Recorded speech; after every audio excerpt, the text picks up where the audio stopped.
Har kuni ish.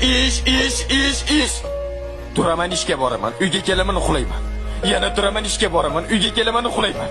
Shu bilan birga qarabsizki, orzularga to'liq hayotim ish bilan o'tib ketyapti.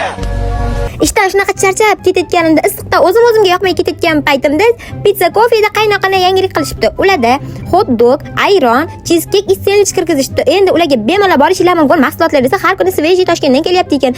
Men shunday bitta hot dogni oldimda biqin qilishni boshladim. Ha aytgancha, bu yoqda 11 dan soat 2 gacha dastavka mutlaq ekan.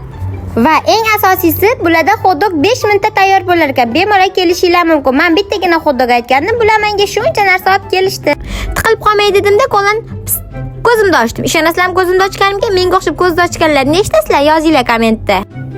Bu yoqda ayrondan tashqari har xil ichimliklar, cheesecake, sendvichlari bor. Kelishinglar mumkin. Sendvichlar har kuni svejiy keladi. Endi navbat hot dogdan keyin sendvichga. Yeb ko'rib sizlarga bahosini aytaman. Sendvichning ko'rinishi ham zo'r, ta'mi ham zo'r ekan. Realniy va yoqdi menga. Bemalol kelishinglar mumkin. Endi har doim qiladigan ishimni qilaman. Qanaqa ish deysizlarmi? Ovqat yeb bo'lgandan keyin desertkada endi cheesecake yeb sizlarga o'tsifini aytaman. Mana yeyishimdan bilishinglar mumkin. Cheesecake menga yoqdi.